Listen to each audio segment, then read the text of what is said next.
Dear students, in this video, we are going to study about cost of equity share capital. So, a cost of equity share capital is a very important thing for a company while issuing the shares, because see, equity share capital is one of the important source for collection of capital from the people. Now, when cost of equity is more, naturally, ultimately, what happens is that it is going to be um, more amount of things the company has to bear. So, always a company need to calculate the cost before issuing anything and before going for any kind of further step. So, a cost of equity means what? It may prima facie appears that equity capital does not carry any cost. Prima facie means at the first instant we feel that equity capital is not having any kind of cost. But this is not true. The market share price functions of return that equity share capital expect and it get if the company does not meet the requirements. Okay, if the company is not meeting the requirements, then this cost of equity is applicable. Due to relative higher risk, equity share holders expect higher return, hence the cost of capital is also high. So the fundamental of equity share capital is that due to the higher risk, generally there will be higher risk here. So when there is a high amount of risk, ultimately you will find that there will be a higher rate of risk and higher rate of return. In simple words, cost of equity capital is the rate of return which equates the present value of expected dividends with the market share price, right? When we compare the cost of equity capital, the rate of return should be equal to that of the present value when it has that particular cost, present value of expected dividend. Then with the market share price, the particular cost what we get is called as cost of equity capital. Okay, in theory, the management strives to maximize the position of equity holders, and effort involves many decisions, like they want to maximize the shareholders or they want to increase the position of equity shareholders in the company compared to that of the preference shareholders or bank loan or debentures, because the company ultimately will play less amount of return to them. They are the owners of the company. So that is a very good kind of things. So different methods are employed to compute the cost of equity share capital. There are different methods. How do we calculate it? So what are those methods? So first is dividend price approach method, price earning or price approach method, realized yield approach, and then CAPM, that is capital asset pricing model. Okay, that is capital asset pricing model. Okay, let us go with the first method, dividend price approach method. It is also known as dividend valuation method. Okay, dividend price method, this is also denoted as dividend valuation method. This model makes an assumption that the market price of the share is the present value of its future dividend streams.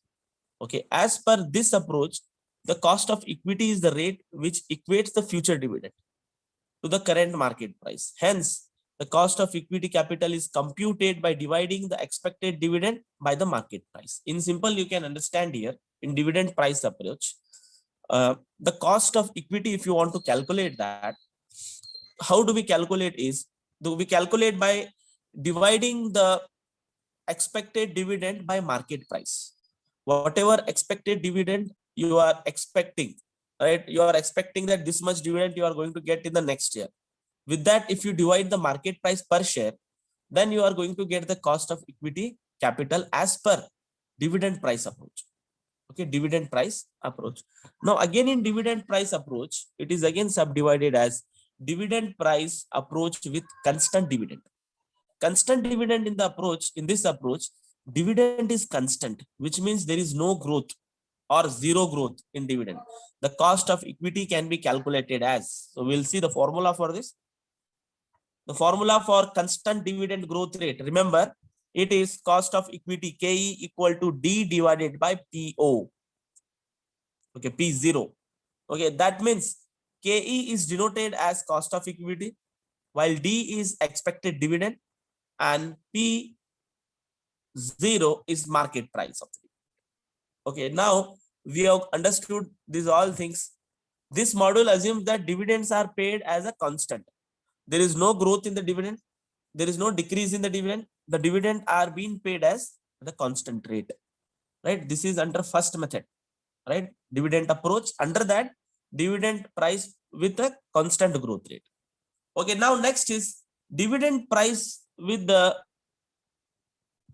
constant growth, right? There has been happened a growth. Like in the first approach, there was not growth rate added. Growth rate was not given. But here, as this approach, the rate of dividend growth remains constant, whereas the dividend and equity share price all grow at the same rate, right? So dividend rate growth rate is constant, but the equity and the market price are growing at the same rate. So the cost of equity can be computed as D1 divided by P0 plus G, where D0 into bracket 1 plus G is the next expected dividend. So current market price per share, P0 is current market price per share, and G is constant growth rate. Okay, now the cost of equity in case of newly issued equity shares, where flotation cost is involved. If newly issued equity shares are there, flotation cost is involved. There it is very simple. Cost of equity equal to D1 divided by P1 minus F. So P is the current market price minus F is the flotation cost plus growth rate. If you do, you will get cost of equity. Okay, let us see one problem here. A company has paid dividend of rupees 1 per share of face value of rupees 10 each. Okay, last year, and it is expected to grow at 10% next year. Calculate the cost of equity if the market price of the share is 55. Okay, so see, we need to see which is the market price, which is the cost of equity, which is the dividend. In this problem, if you see, dividend per share is already given, that is 1. So we have written as 1. Now, what we need to find out is 1 plus growth rate. Okay, D1 it is. So how do we find D1? D0 into bracket 1 plus G. Okay, D is dividend already given, into bracket 1 is the growth rate constant, into bracket 1 plus. So now 10% next year. How much it is growing? 10%. Okay, now if you find out 10% out of it, okay, so the value we will get is 0.10. Okay, now 0.10 divided by 55. 55 is the share price already given, plus growth rate again 0.10. Now if you do this all sum, you will get 0.12. That means 12% is the cost of equity if market price of the share is 55 and growth rate is 10%.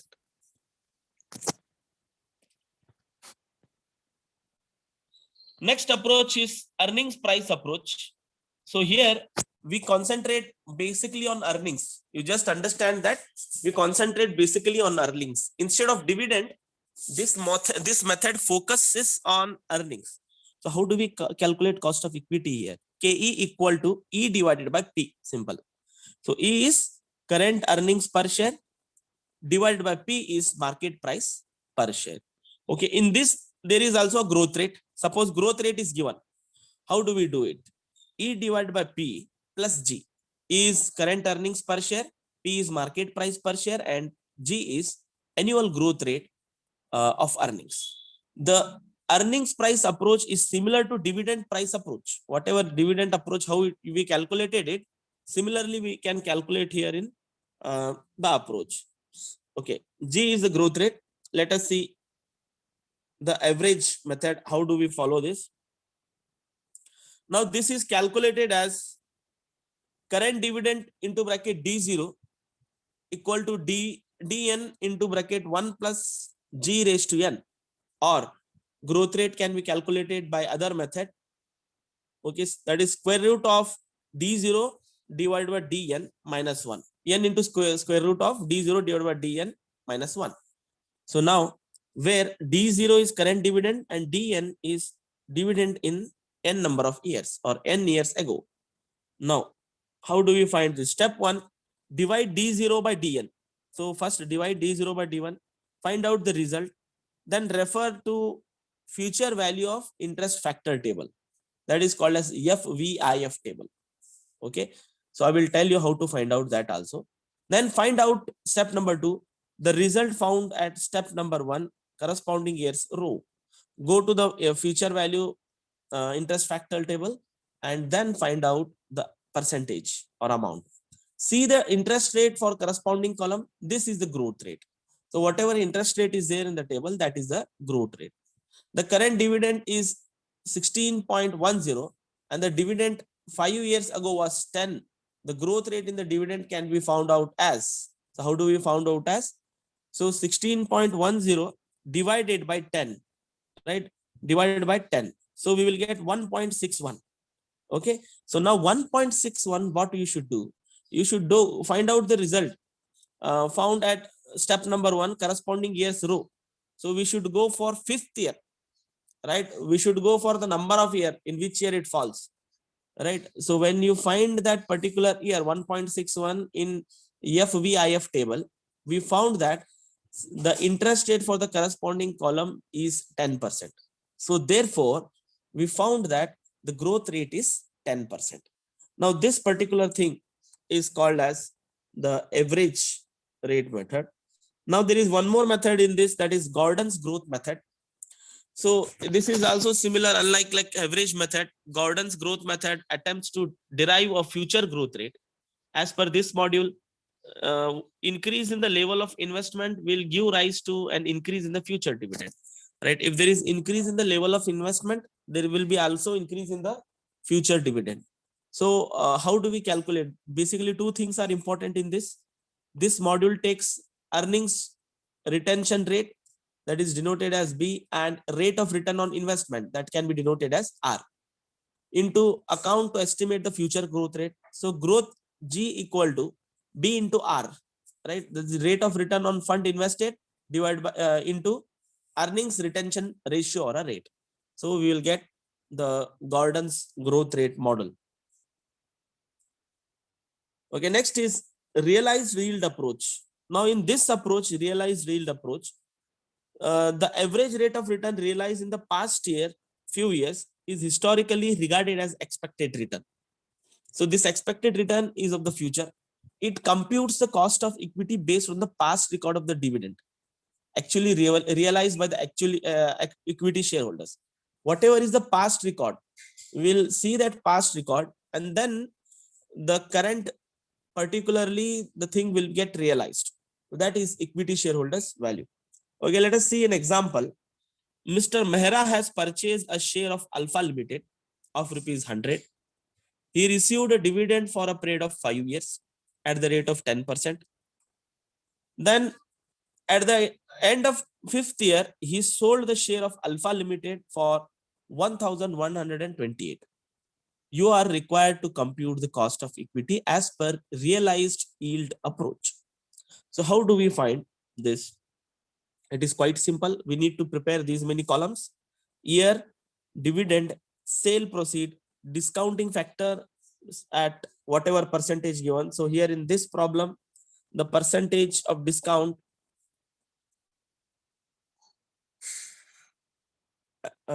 is given as 10% actually, but the discount rate which equals these two is 12% approximately. We can take 12% approximately. This is totally based on approximated figures, because the answer 1,128 is given.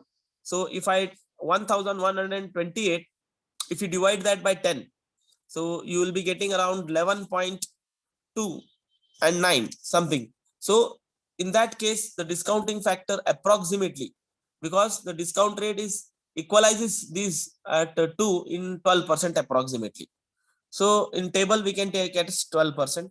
So what we can do is, so per month, per dividend he is getting as 100, because see, 1,000 is the value, 10% of 1,000, it is 100.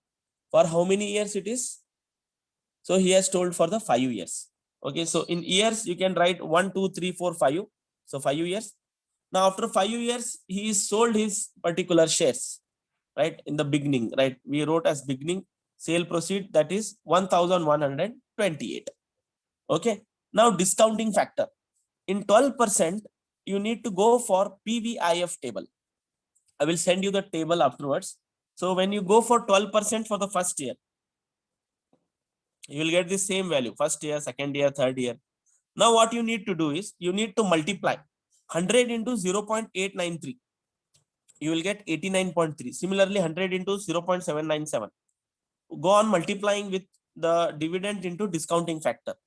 Then finally, you multiply this 1128 into 0.567. You will get 639.576. Okay, after doing these all things, okay, when we do add all the things mentioned, we'll get 1000.076.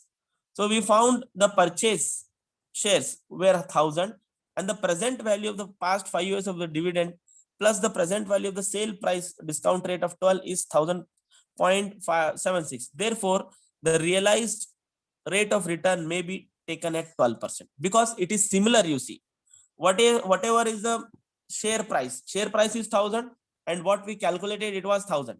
So we have to take equivalent to that. So 12% is the cost of capital. Okay. Next is capital pricing model or CAPM approach. Capital pricing model. So this model describes the risk return trade-off of securities. So whatever you're doing a trade-off of securities risk return, it describes the linear relationship between risk and return of for the securities. Okay, so how do we do it? The risk and return, generally the risk is classified into two types: unsystematic risk and systematic risk. So this unsystematic risk is called as a company specific risk, as the risk is related with company's performance. Okay, now systematic risk, this is macro economy or market specific risk under which a company operates. Okay, in that a company whichever is operating, like inflation, government policies, those all are systematic risk. And unsystematic risk is due to it can be reduced by diversification, securities portfolio management, also diversifiable risk. So these are non-diversifiable risks, systematic risk. Okay, now the cost of equity, how do we calculate this? If you see the diagram, okay, there is a required return, and there is a risk. Okay, required return and there is a risk, and the difference between the risk premium and cost of equity, the difference between the risk premium and the cost of equity, that particular line what you see is the cost of equity under CAPM. Okay, the cost of equity under CAPM. So thus, how do we calculate this? So cost of equity equal to risk factor plus beta into bracket risk of M minus risk of F.